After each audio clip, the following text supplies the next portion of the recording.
Shalom, apa kabar adik-adik? Pada saat ini, kakak ingin mengajak adik-adik untuk membaca firman Tuhan dan mendengarkan firman Tuhan dari rumah masing-masing bersama dengan kakak dan orang tua kalian. Tapi sebelum kita membaca firman Tuhan, kita akan berdoa dan doa ini dibawakan oleh kakak Kim. Baiklah adik-adik, sebelum kita membaca sebagian dari sabda firman Tuhan, lebih baiknya kita harus diawali dengan doa. Maka dari itu, marilah berdoa. Terima kasih Bapa, terima kasih Roh Kudus, terima kasih Tuhan Yesus. Kembali lagi anak-anakmu datang ke hadirat-Mu untuk mengucap syukur kepadamu, karena sampai saat ini kami masih diberikan nafas, kesehatan, dan kekuatan. Semua itu berasal daripadamu Tuhan. Ya Tuhan, sebentar lagi kami akan membaca sebagian dari sabda firman Tuhan. Kiranya Engkau tuntun apa yang akan kami baca dari pertama, pertengahan, hingga berakhir dengan baik. Dan berkati juga adik-adik ini dan hamba-Mu ini ya Tuhan, agar apa yang akan kami baca sebentar bisa tertanam dalam hati dan pikiran kami, bahkan dalam perlakuan sehari-hari. Terima kasih banyak ya Bapak. Sekarang kami mau baca sebagian dari sabda firman Tuhan. Engkau tuntun, Engkau berkati. Hanya ini doa dan permohonan kami ya Tuhan. Dalam nama Tuhan Yesus kami sudah berdoa dan mengucap syukur kepadamu. Haleluya, amin. Salam adik-adik. Hari ini firman Tuhan yang akan kita baca terdapat di dalam Injil Lukas pasal 19 ayat 1-10. Tema firman Tuhan hari ini adalah pembaharuan atau perubahan yang menghasilkan kejujuran. Hari ini kakak mau bercerita tentang seseorang yang sangat senang sekali karena kedatangan tamu spesial. Pada waktu itu, ketika Tuhan Yesus masih ada di dunia ini, dia melayani, dia mengajar orang banyak, dia menyembuhkan orang yang sakit, dia pergi ke kota, dia juga pergi ke desa. Bahkan kemanapun dia pergi, pasti ada orang yang mengikutinya. Kenapa ya Tuhan Yesus pergi dari desa ke kota, dari kota ke desa? Ya, ternyata Tuhan Yesus ingin memberitakan tentang kerajaan sorga. Waktu itu Tuhan Yesus menyembuhkan seorang yang buta di kota Yeriko. Dan Yesus masuk ke kota Yeriko dan berjalan melintasi kota itu. Banyak sekali orang yang berdatangan untuk melihat Tuhan Yesus, karena waktu itu mereka sudah mendengar cerita-cerita tentang Tuhan Yesus yang hebat. Dia yang berkuasa menyembuhkan orang yang sakit, mengadakan mujizat. Nah, pada waktu Tuhan Yesus melewati kota Yeriko dan masuk di kota itu, Tuhan Yesus di sana bertemu orang banyak. Nah, di situ ada seorang yang bernama Sakeus. Dia adalah seorang yang sangat kaya raya. Dia adalah kepala pemungut cukai. Ia mengambil pajak lebih dari yang telah ditentukan. Nah, mengambil hak milik orang lain itu adalah dosa.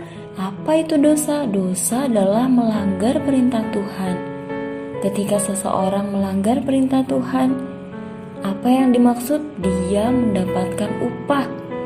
Bukan hidup yang kekal yang diterimanya, tetapi mati selama-lamanya di neraka.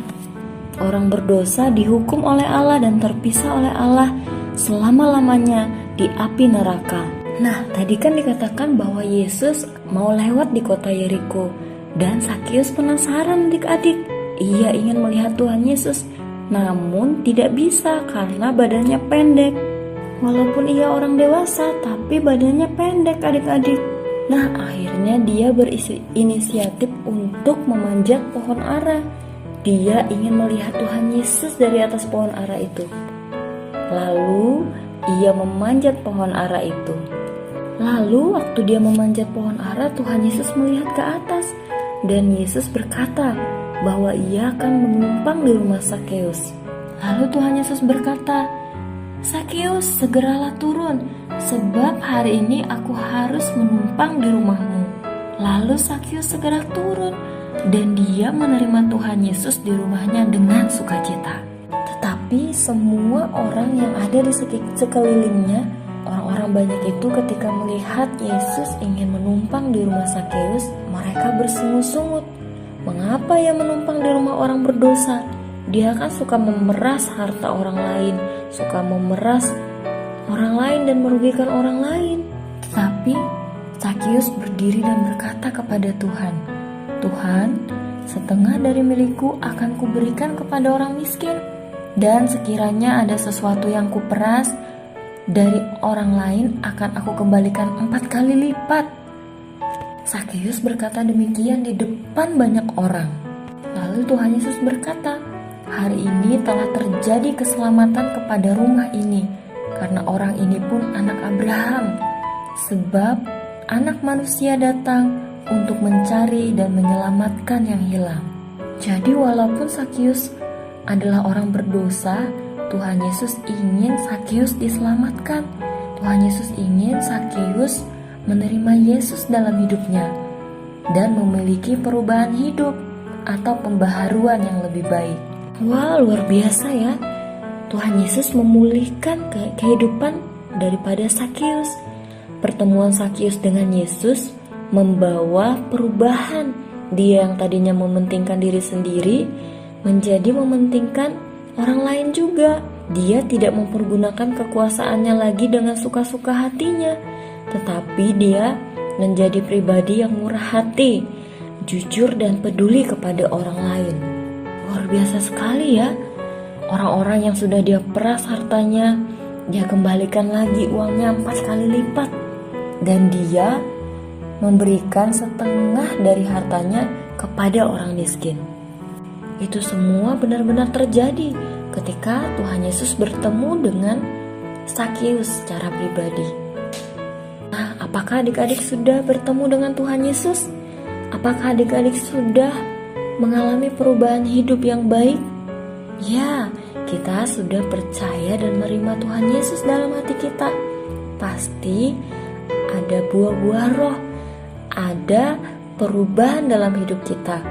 Dari yang dulunya tidak baik, kita menjadi pribadi yang lebih baik. Nah, melalui firman Tuhan hari ini, kita belajar dari Sakeus. Dia bertobat, dia mengalami perubahan hidup. Nah, adik-adik, kita yang adalah gereja, kita harus menjadi teladan di tengah bangsa kita. Kita harus mulai jujur, rendah hati, dan peduli dengan sesama kita. Kita mulai dari tengah-tengah keluarga kita ya. Kita mulai memperhatikan satu akan yang lain. Kita tidak boleh merebut milik orang lain. Walaupun suatu saat nanti adik-adik menjadi orang yang kaya, menjadi orang yang terkenal, menjadi orang yang berhasil, jangan sombong ya, karena kita terpanggil untuk memiliki karakter seperti Tuhan Yesus. Kita harus belajar daripada Sakeus. Kita harus hidup jujur, rendah hati, dan peduli kepada orang lain.